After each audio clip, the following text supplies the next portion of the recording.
Hi guys! Welcome to our vlog. So, ika-4th day na ng aking duty ngayon. So, last day ko kanina, grabe. So, ang masasabi ko lang, nakakapagod. So, yun na yun. Bye guys.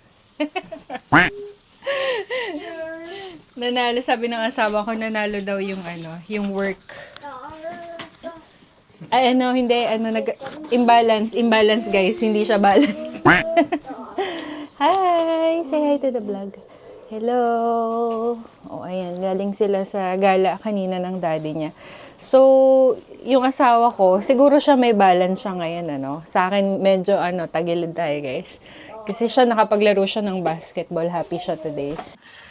Sana all. So, ayun, may mga habi-habi naman. Ba yun? Nagwawala na yung anak ko. May mga habi-habi naman. Kagaya ko, yung mga hobby ko pang dito lang naman sa bahay. Siya kasi, basketball siya. So, yung mga, yung mga sirs natin na nanonood. So, dito naman may basketball din, lalo na yung mga mahilig maglaro. Marami naman din dito na, na pwede nyong mga salihan. Basta lang kayo, open lang kayo, at saka explore lang kayo. Marami kayong pwedeng gawing hobby. So, ayun, nandun siguro yung balance. So, guys, grabe, nakakapagod yung araw ko ngayon, guys. As in, kasi ito yung isa sa mga araw na talagang sulit na sulit tayo, no? Talagang pag-uwi ko, guys, yung paa ko ay parang hindi ko na siya, hindi ko na magalaw kasi halos buong maghapon akong nakatayo. Pero nakakain naman ako kasi mandatory naman yung break na 30 minutes. Tapos, nakapag-merienda naman ako. Talagang, sobrang pagod ko Umupo na ako saglit. Tapos, kumain ako ng baong kong itlog para makapag-relax, makahinga-hinga. Kasi, grabe, intense ako nung umaga. Kasi, guys, may ganun talaga ha. May ganung mga, may mga ganung mga, pagkakataon kagaya ngayon hindi laging okay.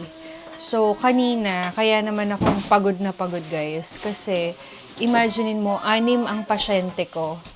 So usually 'di ba 5. May times kasi talaga na sa duty mo may day ka na magiging 6 yung pasyente mo. Kasi hindi naman kunwari ako 6 na yung pasyente ko ngayon. Kinabukasan hindi na ako pwede bigyan ng another. Kumbaga, pagka okay naman ng scheduling, yung isang nurse naman ang kukuha ng 6 na pasyente. Sa amin ganun. So, usually 5 to 6. So, turn ko today na maging 6. So, 6 yung napapunta sa akin. At kung di ba naman ako siniswerte ngayon, kung kailan 6 yung pasyente ko, isa lang yung tech namin. So, dapat 2. Yung isa, no-show. So, trip niya siguro na hindi pumasok. Dito kasi ganun hindi ka na nila i-interrogate, bakit di ka makapasok. Or kasi ako ganun din minsan, magpapaalam lang ako sa gabi, kahit hindi ka na magsabi ng kung anong dahilan mo, basta magsasabi ka lang na, I can't go to work, ganyan.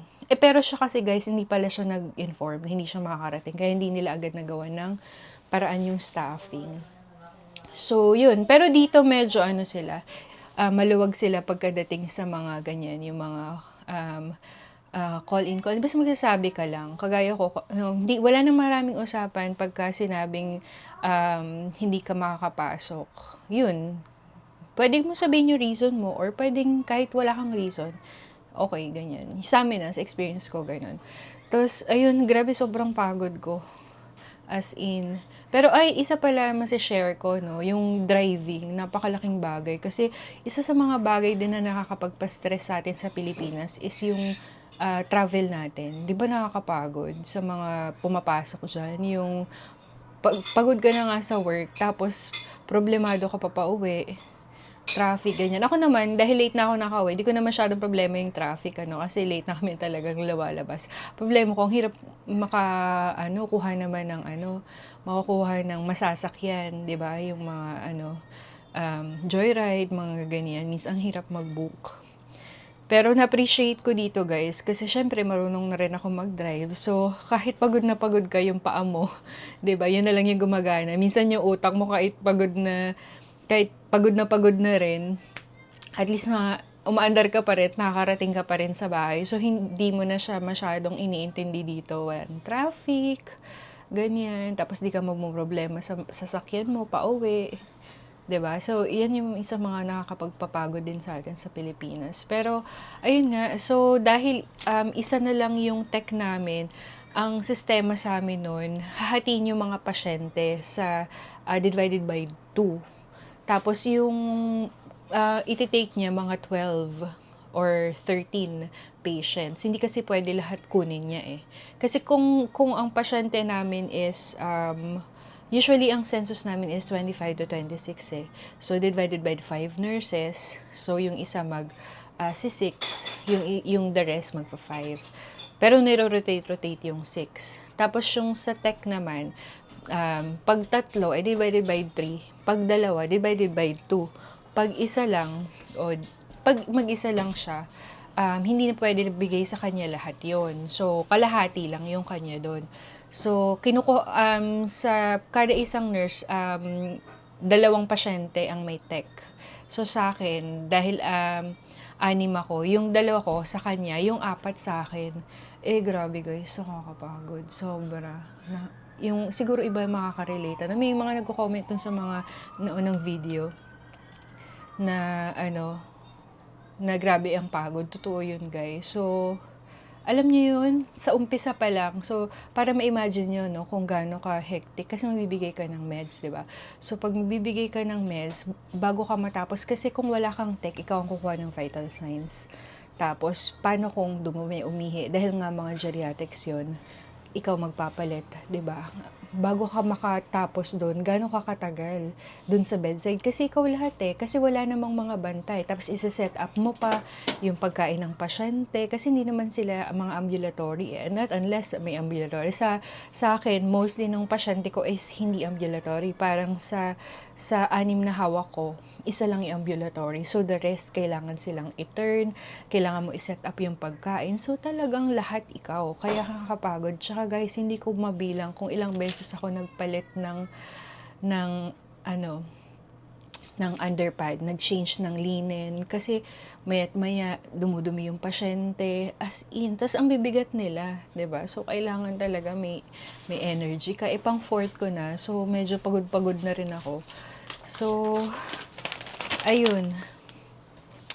Kaya sabi ko nga, 'di ba, pagkatapos kaya guys, yung mga yung mga nandyan sa Pilipinas na may mga relatives na mga nurses na nasa abroad, i-appreciate nyo guys kasi hard-earned money talaga yun kasi pinagpaguran yun. Kaya i-value nyo yung mga pinapadala sa inyo, ganyan. Kasi hindi madali. Akala nyo pag sinabing nasa Amerika yung mga kamag-anak nyo or parang akala nyo di ba, namumulot lang ng pera sa Amerika. Guys, grabe. Talagang pinagpaguran yun. Iba ang level ng pagod dito. More on physical siya. Kasi kailangan talagang wala ikaw ang gagawa nun. Walang ibang gagawa para sa'yo nun. Ikaw talaga sa totoo lang magpupunas ka ng puwet. Ganyan. Tapos magpapaligo ka ng pasyente. Hindi naman kami nagpaligo kanina. Siyempre, may time pa ba ako doon, di ba? Pero, di ba? Siyempre, paano kung, sobrang, ayan, say hi to our editor. Ayan, siya talaga yung may work and life balance. Legit yan sa mga OR nurses. O, swerte kayo kung makakuha kayo ng, ng OR na, ang tawag dyan? Slot. Oo, slot sa OR. Kung makapasok kayo sa OR. Ito kasi, hindi ko alam kung may ibang mga agency na nagtatanggap ng OR, meron, no? may mga agency Oo, na, meron. sa agency nyo, di ba, yung sino yun, yung lalaki? Ay, oo, meron pala sa amin, may OR pala. O, swerte. Pero hindi rin, kasi sabi nila, iba rin sa kanila. Iba-iba ng iba-iba ng sitwasyon. So, ako naman yung pang bedside. Siya kasi, OR, medyo sila hindi, more focus kasi sila sa isang pasyente. Kaya mas marami silang mga time na pwede silang opportunity na makapagpahinga kasi 'di ba? Circulating, Oo, circulating. Tapos pag natapos yung case, kung wala silang ibang case, o di chill, upo-upo lang si Kuya. Pag panoodin niyo yung ano, A Day in a Life na OR na ano po. Ayan, magaganon daw siya. Oo. So, yun yung ano. Hindi, yung nakaraan na pinost ko. So, pag nag-OR kayo, talagang yung work and balance talaga, ano, work-life balance talaga. Kasi, pagtapos na yung OR mo, wala na eh. Pero Ano kasi ka na eh? kung ikaw kunwari ano ka lang, mag-isa ka lang na nagtatrabaho sa family mo, 'di ba? Mahirap kasi pag mag-isa ka lang talaga eh. Oo naman. 'Di ba? Kailangan magpi-pick up ka. Minsan kasi may mga agency na hindi nag-a-allow no ng pick up or may depende sa institution. Sa kanila kasi di siya nakakapag-pick up ng shift. Pwede naman ako. Kung pwede gusto ko ka ba? lang. Oo, kung gusto ko. Hindi Hindi ka. lang ako nagpi-pick up kasi syempre okay. ano tayo eh. Sorry na, hindi ko kasala. Tawag dito, syempre may duty, magdu-duty ka rin. So ako, pero kung nagkataon na ako lang yung tatrabaho, pwede ako mag-pick up ng duty o para lang ayun. ah, Pang-support sa pang-support. family. Pero Kasi, ngayon kasi hindi natin kaya dahil may mga bata tayong kasama. Oo. Kasi 3 days ka lang naman mag-duty para maging full-time eh. So, the rest nun, actually yung iba, kaya naririnig nyo na mga double job, mga ganyan, ganun talaga, kasi marami ka namang, 3 days sa isang hospital tapos 3 days din sa kabilang hospital. di dalawang full-time job na yun. O, Depende sa trip sa endurance mo. Oo, kung kaya mo, 'di ba? Pwede. Marami at saka dito, hindi kagaya sa atin no, na parang kung saan ka employed, dun ka lang. Dito kasi you have the freedom. Pwede kang Wala kasing dito yung kontrata eh. meron? Hindi, Wala ka bang pinapang-kontrata? walang kontrata dito. Okay, di wala. Walang kontrata Basta dito. pumasok ka lang ng pumasok. So hindi ka nila pwedeng, you're fired. Walang ganun. Pag gusto mo kaya pag gusto mo nang umalis, pwede ka nang umalis. Kaya pala yung kasama ko. Walang mga kontrata. Kaya pala yung yung una kong tinanong dito nung nag-apply ako, sabi ko, may kontrata po ba? Yun yung sinabi sa akin. Sa state law nila, hindi sila nag-ano ng kontrata sa state nice to know, state law. guys. Walang kontrata dito, walang mga okay. So parang it's up to you kung gusto mo o gaano mo katagal gusto magstay sa kanila.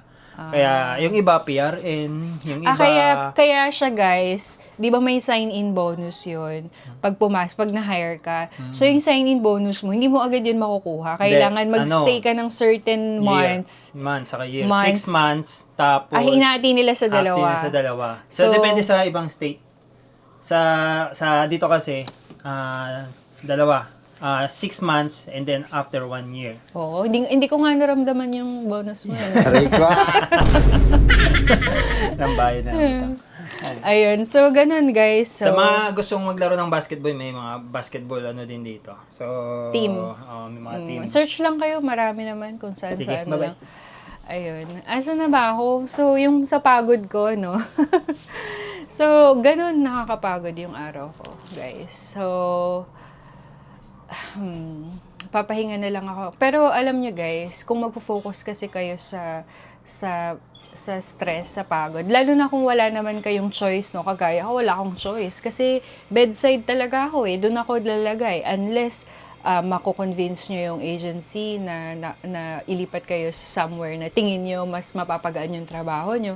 Yan, yung sa kagaya sa asawa ko. Yun kasi ang comfort zone niya is OR talaga. Pero siya naman, kaya naman siya na-hire is nandito na kami. Pero hindi kasi siya dumaan sa agency. Pero kung may iba kayong way or iba kayong means para, 'di ba? I-navigate nyo rin. So, tingnan nyo yung ganong option. Tsaka, yun, isa rin ang kinonsider namin is yung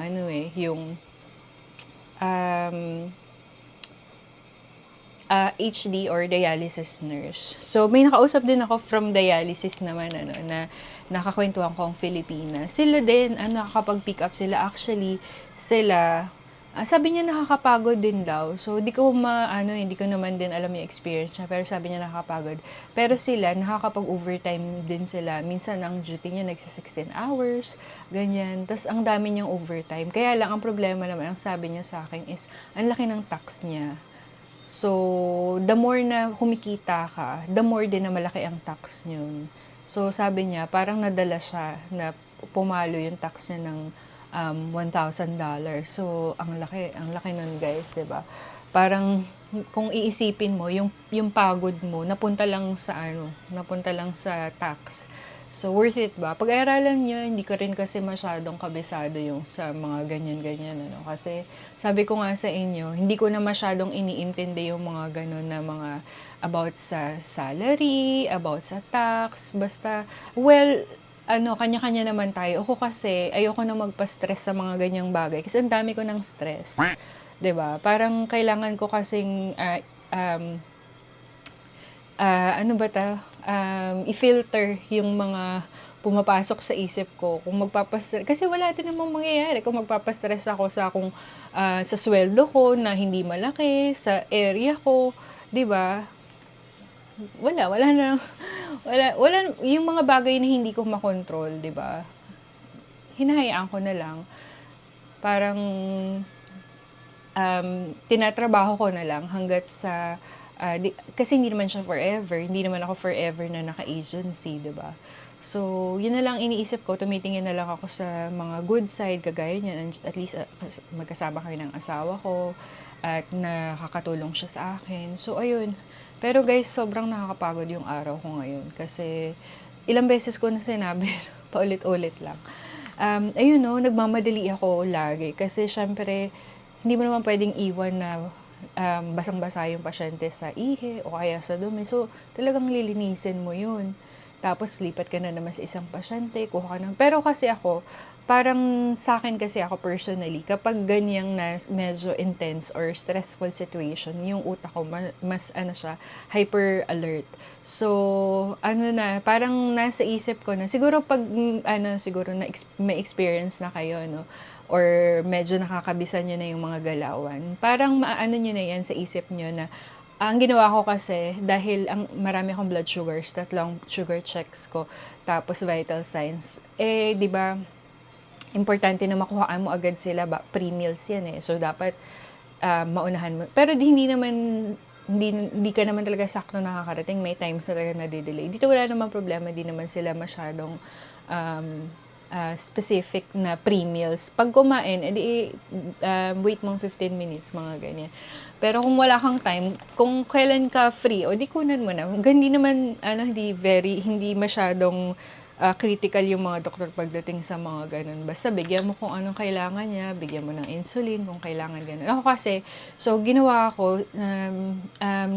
ako ng sistema kanina para medyo maayos yung flow ng trabaho ko. So, since ako ang kukuha ng sugar, ako kukuha ng vital signs. So, lahat ng kinuha ko ng sugar, pagka kukuha ng sugar, kinuha ko na ng vital signs. Tapos, nag-start na ako magbigay ng gamot dun sa mga hindi ko pa nakukunan ng vital signs. Basta ganun, tinatry ko na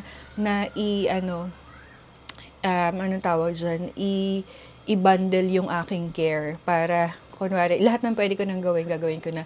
Tsaka, alam nyo, mabuti rin sa Lord kasi madalang rin kami magkaroon ng student, pero today nagkaroon kami. So sa umaga, ayan, malaking bagay kasi although kailangan mo silang turuan, pero ako kasi medyo gusto ko yung nagtuturo din. So parang na-enjoy ko rin siya kahit na sobrang busy ako.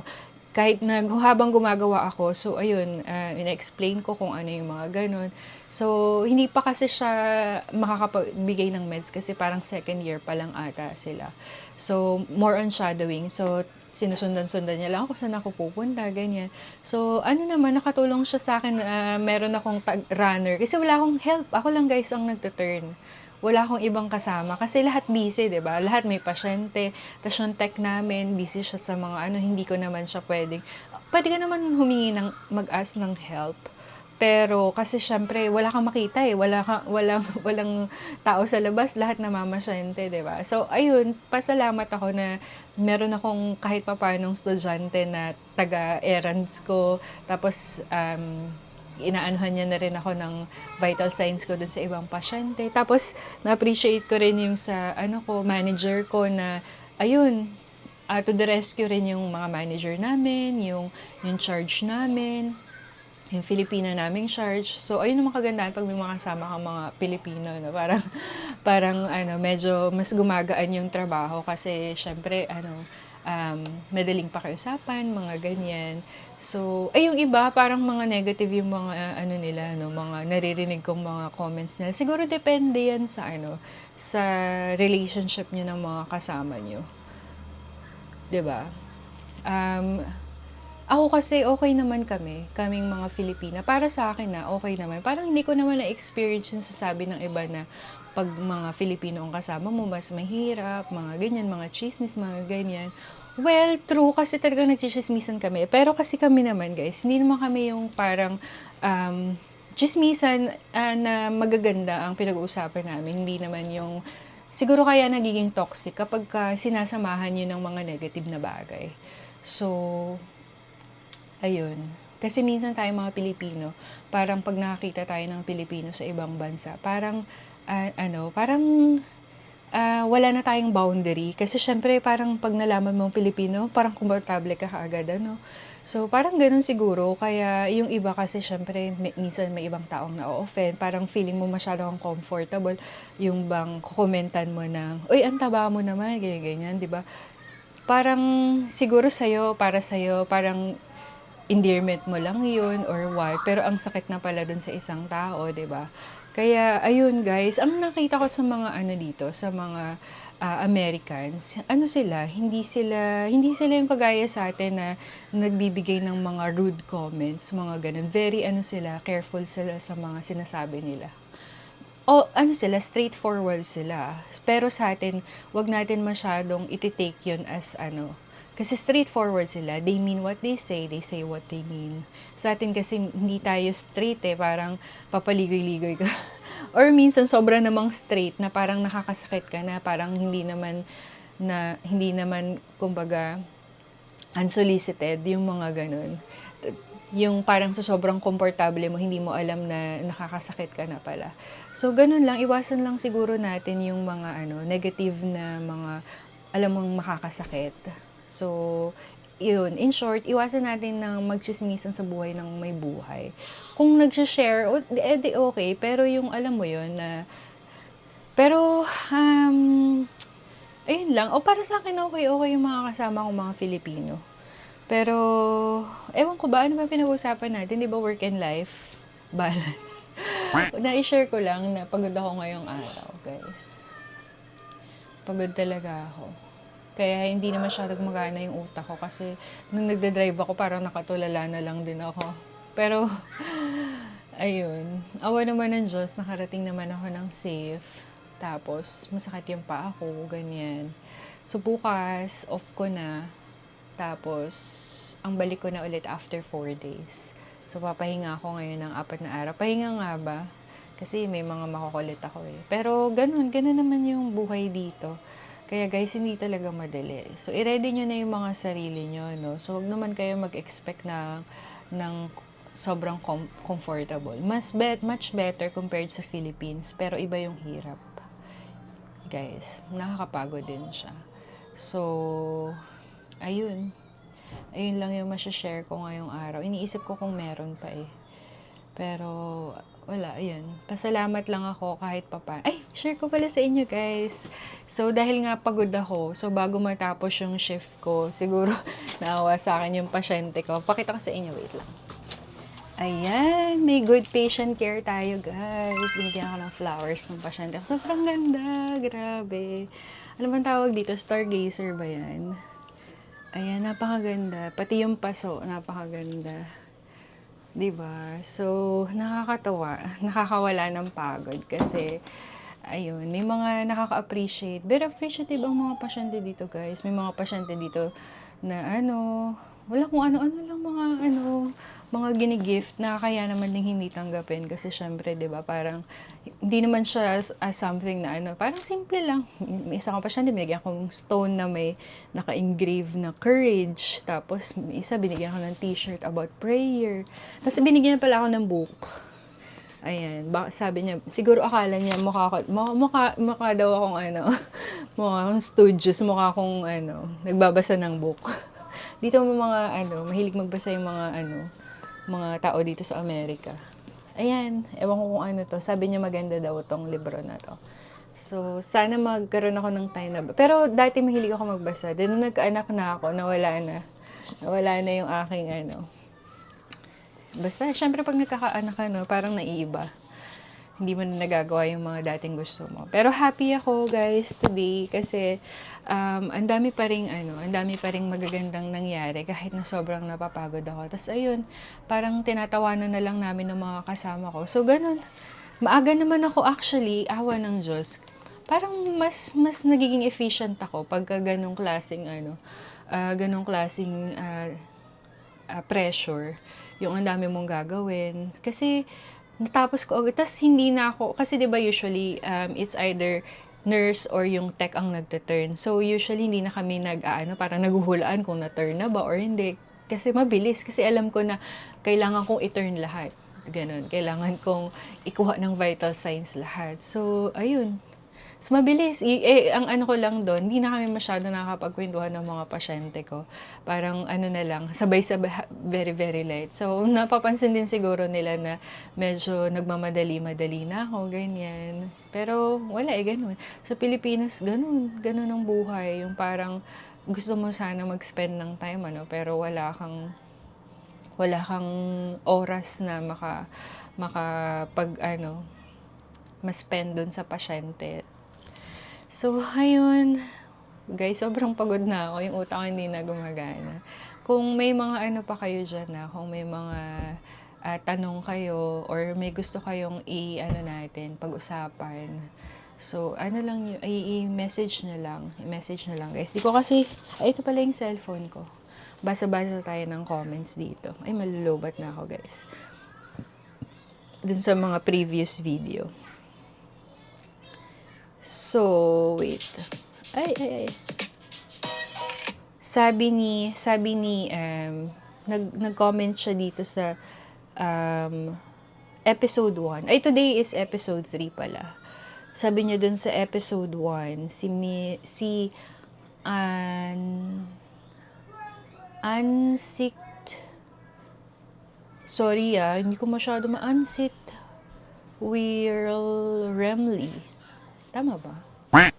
Sabi niya, mas maganda talaga dyan. Dito grabe patayan ang duty at pag tumanggi ka, may side-eyeing pa at sasabihan kang bobo. Haha. Buti na lang na nakapasa sa exam ngayon at waiting na lang. Ito ang nakaka-inspire sa amin lalo na sa akin magbalik loob. Yeah, good job, anak. Okay, that's fine. That's fine, my love. Ayun. So, grabe. Well, totoo naman, guys, di ba? May mga ganun talaga. Pero, ayun, huwag na kayo eto guys, advice ko sa inyo. Ito din ang advice sa akin ng friend ko. So, kung nakikinig ka man, is sa mga nag-motivate sa akin dati na kinukulit ako na i-push yung nursing career, is yung friend ko si Monique. Hi! Nasa California, mayaman na yun, guys. Joke lang. Utang. Pre-pandemic pa kasi siya nakapunta. So, yan, nakabili na siya ng bahay and all. Pero sabi niya sa akin, guys, pag nakuha mo na lahat, parang, ewan ko sabi niya lang yun, parang marirealize mo na it's not all about money. Parang minsan kasi tayo, parang naisip natin na pera na lang ang kulang sa akin para maging masaya. Pero totoo nakakapagpasaya ang pera, syempre kasi nabibili mo yung gusto mo. Pero, totoo yun, money is not everything. So, dun mo marirealize pag nandito ka, medyo tumagal ka na parang, 'di ba, hanapin mo yung kasi dito mag-isa, 'di ba? Malayo sa family. So, ayun, marirealize mo na 'di ba, kahit na meron ka ng lahat ng gusto mo or lahat ng kakailanganin mo, 'di ba? Tas wala kang family, 'di ba? Hindi ka pa rin fully masaya. So, habang, guys, yung mga nasa Pilipinas pa lang, habang nandyan pa lang kayo, i-appreciate nyo yung kahit yung mga simpleng bagay lang sa atin, yung makakasama mo yung family mo, ganyan. Minsan sa kagustuhan nating makaalis na overlook natin. Parang hindi na natin na appreciate yung mga bagay na meron tayo sa Pilipinas. So, i-value nyo yung time nyo na kasama nyo yung family nyo, i-enjoy nyo ang Pilipinas, i-enjoy nyo yung mga pagkain natin. Kasi pagdating dito, talaga, totoo guys, mamimiss nyo yan. So, malalaman nyo yung sinasabi ko pag nakarating na kayo dito. So, yun lang, i-embrace nyo yung season. Tapos, ano pa ba yung sinabi niya sa akin? Ayun guys. So, babalik tayo dun sa topic ni Conars na di ko kasi mabanggit. Pasensya ka na, sis, sir. Kung ano man po ito, unsectuarly. Yan, hindi ako magaling magbasa eh. Sorry na, ngayon lang kasi ako nagaganto, ano. So, may mga ganun, totoo naman. Pero ang advice rin sa akin ng friend ko, huwag kang mag-focus sa mga ganun. Iset mo yung goal mo. Yung mga chismis sa word, yung mga negative na mga kung hindi naman yan makakatulong sa'yo. Hindi yan makakatulong sa'yo. So, wag mong isayangin yung emotions mo sa mga negative na bagay. Minsan mga nakakainis. Sige lang, pagdaanan mo lang, ingatan mo. Pero as much as possible, kung kaya mo, huwag ka na mag-focus. Kasi hindi naman yan. Hindi yan ang mo. Hindi ka naman magsistay dyan. 'Di ba? Aalis ka rin. So, wag mo nang hayaan na huwag ka na magpa-stress sa mga ganyang bagay. Kung kaya mo naman huwag intindihin or 'di ba? Kaya mahirap din kasi lalo na kung involve yung work mo, no. So, ano ba yung sasabi ko? Huwag kayong magpa-stress sa mga bagay na yung sa pagdating sa work, no? Kung hindi na kung may plans naman na kayong umalis or mag-US, 'di ba? Wag na kayong magpa-stress sa mga negativity lalo na sa work. 'Di ba? Kasi isipin niyo, hindi naman kayo magsi-stay diyan na. So, antay lang kayo, wag tayong mainip. Darating din yung time natin. Tsaka habang nag-aantay, ayan, gawin niyo na yung mga dapat niyong gawin. So, huwag niyo nang ipagpatagal pa. So, para sa akin ang talagang advice ko, lalo na kung hindi kayo marunong mag-drive, kasi yung isa naming kasama na bagong dating. So, maikwento ko lang, ginaid ko kasi siya ng pagdadriving. So, hindi ko, bago yung sasakyan niya. So, bago lang din siya nagdadrive. So, kabado siya. So, kung itansyahin nyo yung sarili nyo. Kung hindi nyo, tingin nyo, hindi kayo ganun ka-confident. Kung magagawa nyo ng paraan dyan sa Pilipinas pa lang na makapag-practice na, gawin nyo na. Kasi pagdating dito, isasabay nyo yung stress nyo sa pagdadrive, stress nyo sa pag-work. Kasi na-experience ko yan eh. Yung stress ako sa pagdadrive. Tapos, pagdating sa work, stress pa rin ako. Kasi lahat na hindi ko alam, parang gano'n, parang feeling mo, ang bobo mo, ganyan, kasi, 'di ba? Pero yun, ganun guys. Kung may mga bagay kayo na pwede nyo nang gawin. Pero ang hirap din kasi sa atin, kung wala ka namang sasakyan, hindi ka makapag-drive. Kasi ang pagdadrive kailangan i-practice mo talaga eh. Sa amin naman, yung sasakyan namin, siguro lang din ako, hindi lang din ako talaga confident. Kasi yung asawa ko, siya lang yung nagdadrive eh. Parang hindi ako nag-effort na talagang pag-aralan siya, not until nung mga few weeks bago kami umalis. Doon lang ako nagkuha ng license. Kasi natatakot din ako kasi may mga bata. Natatakot akong mag-drive, lalo na sa Pilipinas, Natatakot ako kasi baka, 'di ba? Anyway, kailangan talaga i-conquer kasi wala kayong choice. Pagdating dito, kailangan nyo talagang mag-drive. So, yun lang. Yun muna. Pagod na ako, guys. Dami ko hindi ko na rin alam masyado yung aking sinasabi. Pero, sana may natutunan kayo, guys. So, kung meron pa man kayong ibang request, so sabihin nyo lang. Tignan natin yung ibang comment. New subscriber here, Ma'am Glenn. Nakakatuwa yung hobby mo, at least yung inner child na gagamot. Diba? So, fan ka rin ba, Ma'am Thirds SFS ng mga minis? So, ayan. Lalabas na yung mga natin, mga kauri natin na mahilig sa minis. Cute naman. By the way, ma'am, is there any chance you can share your NCLEX journey next time? God bless po. Shout out po. Ayun, hello sis. Thirds SFS. Ayan. NCLEX journey, ano ba yun? Kung paano ako nag-take? Okay. So, guys, ako kasi, hindi ako nag-review ng yung libro. Hindi ako gumamit ng books. Though, maliban sa wala akong time para doon at tamad ako magbasa. Kasi kahit yung mga nursing books dati, hindi ko rin naman yan napakinabangan at nabasa. Kasi yung kakapal, di ba guys?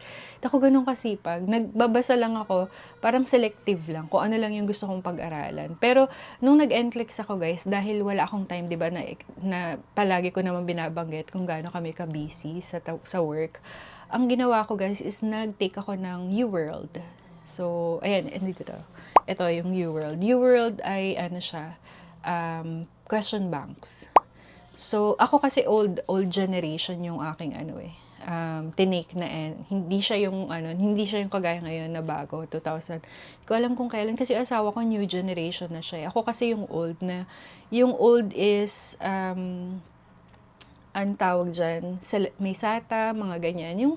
Yung UWorld kasi, na-appreciate ko siya kasi maliban sa convenient, sa phone mo lang siya sasagutan kung may free time ka, anytime available, is napapractice yung taking strategies. So, magsagot ka, practicein mo ng sarili mo ng pagsagot ng pagtanong kasi magsagot ng tanong kasi sa actual na test, yun naman yung gagawin mo di ba? Mostly, kung may experience ka naman, ang concept naman ng nursing, ganun Parang itinitest kasi ng NCLEX is yung decision making mo, critical thinking mo, ganyan. So, parang para sa akin iilan lang doon yung parang tatanungin ka ng out of the blue na mga sakit na hindi mo alam. Pero mostly mga tanong yung mga usual diabetes, hypertension, heart disease, mga ganyan. Yung mga common lang, CKD, mga ganon. So, yun, para sa akin ang ginawa ko, nag-UWorld ako, tapos inaral kong mabuti yung rationale. Tapos, dun sa mga rationale kasi, nandun na nakalagay Yun na yung pinaka-review mo. Ang ginawa ko, bawal mo kasi siyang i-screenshot. Sinusulat ko, kunwari yung mga normal values, nandun sa UWorld. So, babasahin mo lang yung rationale. Tapos, maiintindihan mo kung bakit ka nagkamali. At saka, maiintindihan mo kung paano yung atake sa mga pagsagot ng mga tanong. So, maganda kasi, actually guys, dun sa review, sa UWorld, nung parang mga 2 question ata yung lumabas dun sa actual kong tinake. Pero hindi ko na alam ngayon kasi matagal na ako nag-take, 2018 pa. So, baka nag-iba na, hindi ko na alam. Pero manood kayo ng mga bagong mag-search lang kayo ng mag-search. Yung mga free time nyo, imbis na nanonood kayo ng mga kung ano-ano lang dyan sa Facebook. Ayan, yung mga gantong informative mga panoorin nyo. Para at least mabigyan kayo ng magkaroon kayo ng idea. So, ayun yung NCLEX journey. Tapos, ayun, guys, sa akin nakatulong naman siya. Talagang sineryoso ko yung rationale. Hindi ko mabuti kung bakit ako nagkamali. Tapos pag nagkamali ako, pwede mo kasi siyang i-customize yung mga tanong. Ginagawa ko, nire-recycle ko yung mga tanong na hindi ko nasagot ng tama. Ibig sabihin, pwede mo kasi i-customize magsasagot ka ng, kunwari, 85 questions. Yung 85 questions na yun is galing sa neuro, galing sa respiratory, ganyan. Or pwedeng,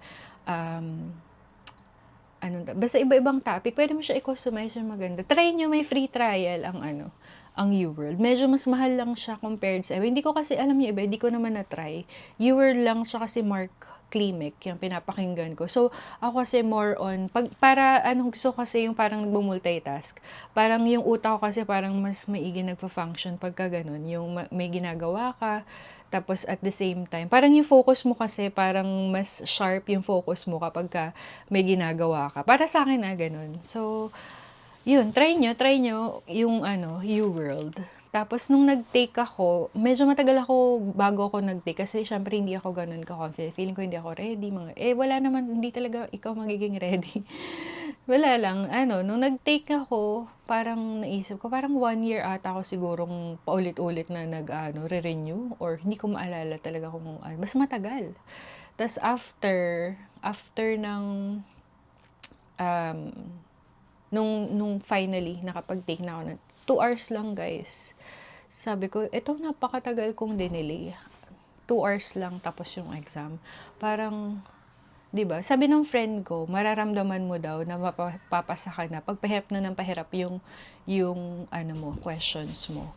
Which is true kasi habang patagal ng patagal, guys, napapakapit na ako sa bangko ko. Tapos parang yung bato ko, sumasakit na. So, yung nagsabi yung parang, parang namamahala doon na sabi niya, pwede kayong mag-break. Kasi pwede mag-break eh. Sabi niya, pwede kayo mag-break. Nung nafe-feel ko na malapit na kasi mag-75, feeling ko kaya matatapos na. So, hindi na ako nag-break. Yung mga kasama ko nag-break. Tapos ako hindi. Tinapos ko. Yun, less than 2 hours or mga more, a little bit over 2 hours, di ko na maalala. Saglit lang na natapos na siya. Tapos nag-shutdown ako ng 75. So, yan o. Baka naman you world, charot. Pero, ayun. Ganun lang, more on na rasyonale. Iyon. So, ganun yung Maggagawa ba ako ng separate na NCLEX journey? Wala, yun na nasabi ko na yun lang naman yun yung aking. Hindi naman siya masyadong complicated. Ako lang yun pa-complicated kasi feeling ko. Pero kung hindi kayo makapasa, guys, try lang kayo ng try. Mahal lang siya, di ba? Pero, kasi, alam nyo dito may kasamahan ako, ilang beses din siya nag-fail. Tapos yung isa kong kasamahan, 7 times siya nag-fail sa IELTS. Pero guys, kung hindi siya nag-push through, makakarating ba siya dito? Imagine niyo 7 times. 'Di ba? 7 times. Hanggat unli pa yung pagte-take, mag-take na tayo, 'di ba? Kung meron naman kayong budget, ang hirap lang no kung wala. Pero wala, pag-ipunan nyo kasi sayang naman. Sayang naman kung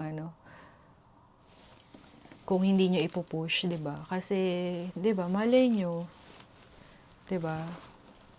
Huwag kayong panghinaan, guys. Alam ko mahirap. Mahirap talaga kasi kahit ako, grabe rin yung stress ko eh.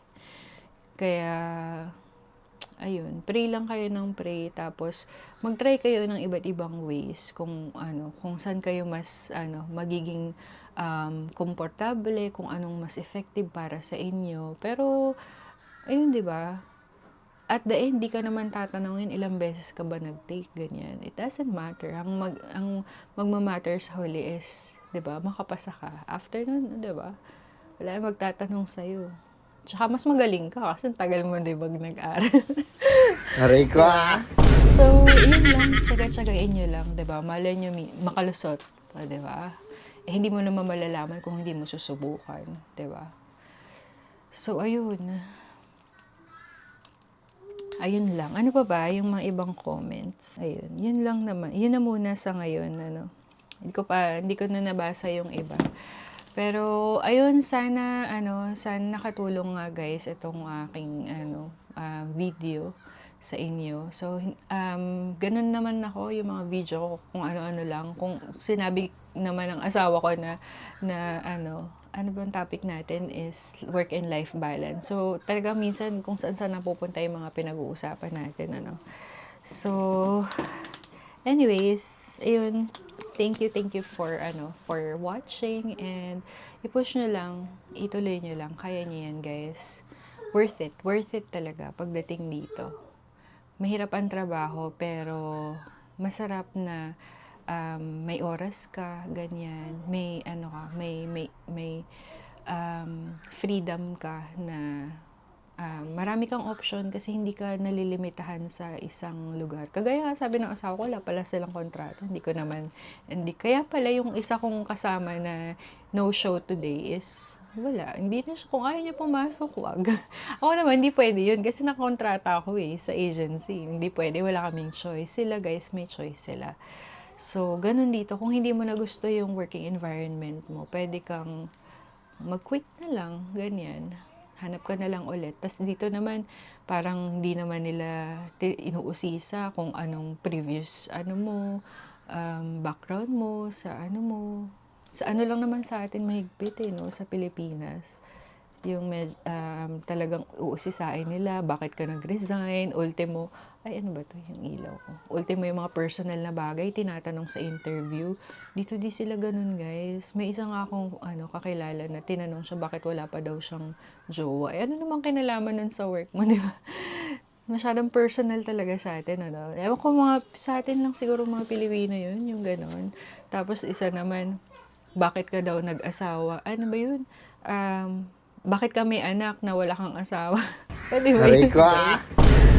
Ano naman kinalaman nun? Maapektuhan ba nun yung natin, yung trabaho? Tapos pati, di ba lahat na lang ng bagay. Pati uniform, dapat ganito, ganyan. Dito guys, sa amin may nagtanong pala. Sa amin blue. Blue ang aming damit.